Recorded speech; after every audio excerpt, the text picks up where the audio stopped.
Bom dia, meus queridos alunos. Espero que vocês estejam bem. Desejo que vocês tenham uma excelente semana.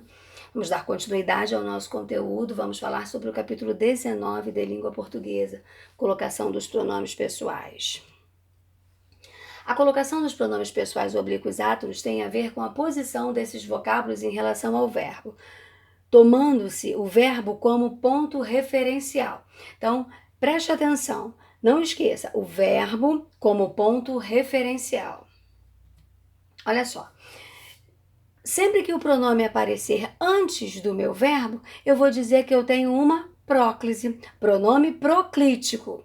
Olha o que eu falei lá no início, sempre tomando o verbo como referência. Então, olha só. Não me abandone, não me desespere. Você percebe ali claramente no exemplo que eu coloquei que nós temos uma próclise. Próclise por quê? Porque o pronome aparece antes do nosso verbo. Mas podemos ter também a mesóclise, quando o pronome vier no meio do verbo. Eu digo que eu tenho um pronome mesoclítico. Preste atenção no exemplo, ó. Revelar-te-ei os verdadeiros motivos. E a terceira possibilidade, quando esse pronome aparece após o verbo, aí eu tenho um pronome enclítico. Suporta-se com paciência tudo. Ok? Então lembramos, ênclise, próclise e mesóclise. Bom, agora vamos ver as regras de colocação desses pronomes dentro da oração. Ó, primeiro, vamos falar sobre as regrinhas que norteiam o uso da ênclise. A ênclise ocorre normalmente, primeira situação, com o verbo no início da frase. Isso significa que eu não posso iniciar frases com pronomes oblíquos. Tá certo? Olha ali o exemplo que eu coloquei. Comenta-se que ele deverá receber o prêmio. Segunda possibilidade, com o verbo no imperativo afirmativo. Olha o segundo exemplo que eu coloquei. Alunos, apresentem-se ao diretor. Terceira possibilidade, com o verbo no gerúndio. Olha o terceiro exemplo. Modificou a frase, tornando-a ambígua. Preste atenção nessa informação que aparece agora. Caso o gerúndio venha precedido pela preposição em, ocorrerá a próclise. Olha o exemplo. Em se tratando de cinema, prefiro filmes europeus. A última possibilidade aí, com o verbo no infinitivo impessoal. Leia as questões antes de resolvê-las. Bom, agora vamos ver as situações em que nós podemos usar a próclise. A próclise ocorre geralmente em orações em que antes do verbo haja. Primeira situação, palavra de sentido negativo. Por exemplo, como não, nunca, nada, ninguém. Olha ali o exemplo. Nunca me convidaram para a festa. Tá certo? Ó, destaquei ali a palavra com sentido negativo, nunca, o pronome e o verbo está em verde, tá certo? Para você perceber ali que nós temos uma situação que nos dá a possibilidade de usar a próclise. Olha lá, o meu pronome está antes do meu verbo, porque tem uma palavra negativa. Nós costumamos dizer que a palavra negativa ela atrai o pronome, certo?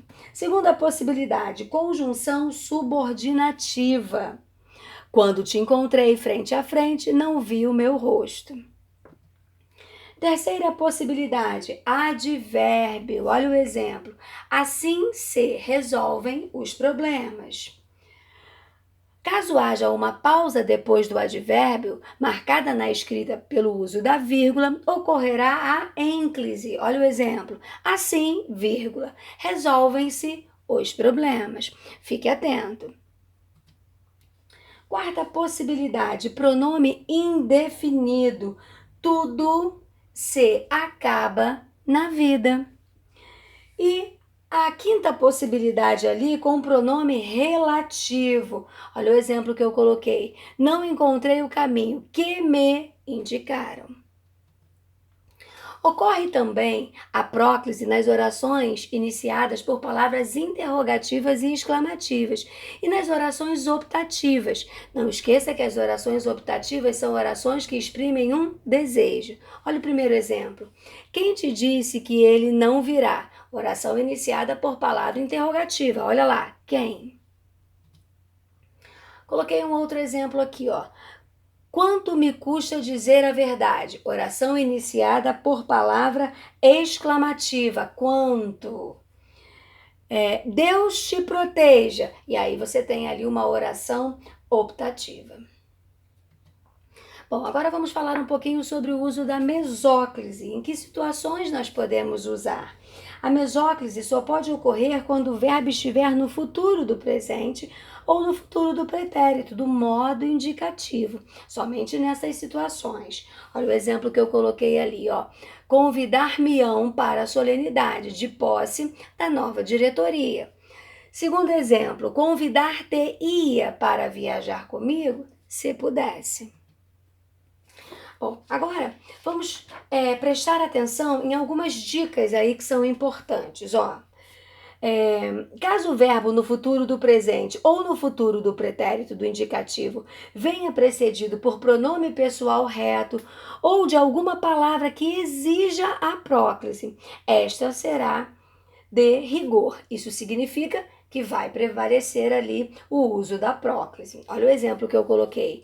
Eles me convidarão para a solenidade. Você percebe que o verbo está no futuro, porém, eu tenho uma outra situação ali que exige a próclise, portanto, ela vai prevalecer.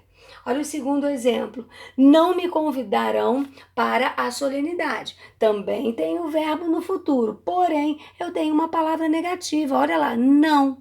Se eu tenho esse não, que é a palavra negativa, então justifica-se o uso da próclise. Então fique atento, porque mesmo o verbo estando no futuro, existe uma outra regrinha que norteia o uso da próclise. Por isso, ela vai prevalecer. Olha o outro exemplo. Sempre te convidaria para viajar comigo, se pudesse. Eu te convidaria para viajar, se pudesse. Colocação pronominal nas locuções verbais e nos tempos compostos. Vamos ver como ficam nessas situações. Bom, primeira situação que eu vou apresentar para vocês. Nas locuções verbais em que o verbo principal está no infinitivo ou no gerúndio, o pronome oblíquo átono pode ser colocado indiferentemente depois do verbo auxiliar ou depois do verbo principal. Olha os exemplos que eu coloquei ali. Quero lhe apresentar os meus amigos. Olha o segundo. Quero apresentar-lhe meus amigos. Ia lhe dizendo as razões da pausa. Ia dizendo-lhe as razões da pausa. Todas as situações são possíveis e estão corretas. Segunda situação. Caso haja antes da locução verbal palavra que exija a próclise, o pronome oblíquo poderá ser colocado indiferentemente antes do verbo auxiliar ou depois do verbo principal. Olha os exemplos. Não lhe quero apresentar meus pais. Não quero apresentar-lhe meus pais. Alguém lhe ia dizendo mentiras. Alguém ia dizendo-lhe mentiras. E a terceira possibilidade, nos tempos compostos e nas locuções verbais em que o verbo principal está no particípio, a colocação dos pronomes oblíquos átonos será feita sempre em relação ao verbo auxiliar e nunca em relação ao particípio, podendo ocorrer a próclise, a mesóclise ou a ênclise, conforme as orientações apresentadas anteriormente, conforme as regrinhas que nós já vimos. Olha os exemplos. Havia-lhe contados os motivos. Nunca o tinha visto antes. Tê-lo-ia procurado se tivesse tempo. Sentiu-se rejeitado pelos amigos. Ficou tímido porque se sentiu rejeitado. Se não o convidarem, sentir-se-á rejeitado. Bom, apresentei para vocês algumas regrinhas que são muito importantes para usarmos corretamente os pronomes oblíquos. Agora, você vai exercitar. Vamos ver se você consegue colocar em prática todas essas regras que foram apresentadas, ok? Faça todas as atividades do capítulo 19. Se precisar, é só chamar. Tenha uma excelente semana. Fiquem com Deus. Um grande beijo.